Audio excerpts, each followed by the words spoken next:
Sasa ni masaa ya kuandaa lunch. Ni masaa ya kuandaa mlo wa mchana. Na kabla sijaendelea sana, na wakaribisha nyote na msubscribe kwa hii channel yangu. So leo tunataka kupike pilau lunch. Tunataka kupika pilau. Unajua pilau inakuwa tamu sana. Alafu pile pate kachumbari. Unakula mpaka unaramba vidole. Anyway, tuachane na hiyo. So nataka leo tupike na nyinyi pilau kutoka mwanzo mpaka mwisho. Na tunapika pilau ya nini? Si ya nyama, ambayo tunapika pilau ya kuku. Pilau ya nini? Pilau ya kuku. So nataka ukae na mimi vizuri, tutengeze ka pilau ketu vizuri, kaive vizuri na tukae chini tukule. Mimi sijui kwa Kiarabu wanaitangaje, maana kwa Kiswahili najua ni pilau ini. So ndo tunaanza kupika pilau yetu. Hiyo ni kitunguu naiona hapo. Hiyo ni mix ya garlic na kitunguu. Hizo ni spices, paprika na hiyo nyingine. Hiyo ni mafuta. This is our chicken, as you can see here. So chicken mingi. This is our rice, 2 cups and a half, and it's enough. So let's start making our pilau. So guys, we have already started cooking our pilau. Hiyo ni kitunguu na mafuta nimeweka. Let's cook it ikuwe vizuri. Yaani iive. Si ile tu unachemsha hivi, unapika kitunguu inaiva inakaa ni kama inatani colors, ndio inatani brown. Imetani brown, lakini si ile brown sana ya kushika. Imetani ile brown kidogo.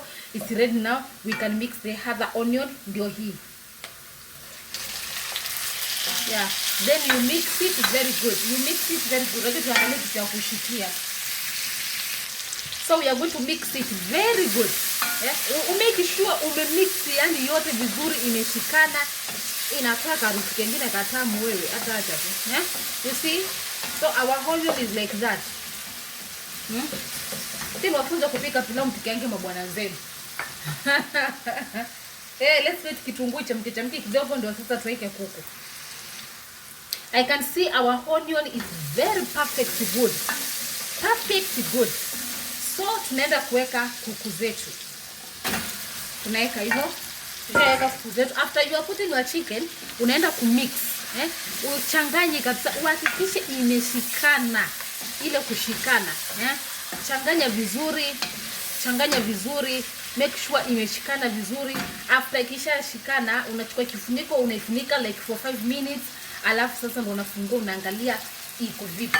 Ndio sasa uweke the other vitu vingine. Now we are going to wait it for 5 minutes, alafu tufungue. Our 5 minutes zimeisha. Let us open and look. So as you can see, look at that. Baka inatoa harufu ya pilau hata kabla. Jamani, raha ilioje. Mkamba anajua kupika, yani mkamba katika upishi wake. Alafu sasa mtazia tunaweka maji. Sisi tunapika bila tomato. I'm not going to put tomato. As you can see, it's ready and it's looking so nice. So before we close and leave it for some moments, tutaenda kuweka paprika.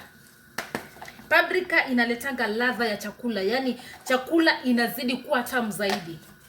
Alafu tunaenda kuweka hii sijui inaitwaje, mimi nilisahau jina jamani. Si kila kitu tunashika kwa akili tu. But nitaconfirm jina ya hiyo, alafu nitawaambia. So let us mix. Luka tushaweka chumvi, poleni. Luka nimeweka chumvi kwa ile kitunguu nyingine. Sasa singeweza kuongezea chumvi, bana najua iko nayo. So we are going to leave it at least for 10 minutes, alafu ndo tufungue, tuangalie kama imeshikana vizuri, ndio sasa tuweke mchele yetu. Hivyo ndio mambo inaenda. Let us close it. Nawapenda. 10 minutes it's over. Let us look the results of our pilau. Look the way it is so good. So tunaenda kuweka maji kidogo, alafu tuweke mchele yetu. Tunaweka tu maji kidogo, maana yake mchele haitakangi maji mingi. Unaweza weka mchele maji nyingi ikakuwa kama sima. Then umepika mchele kumbe mpika sima.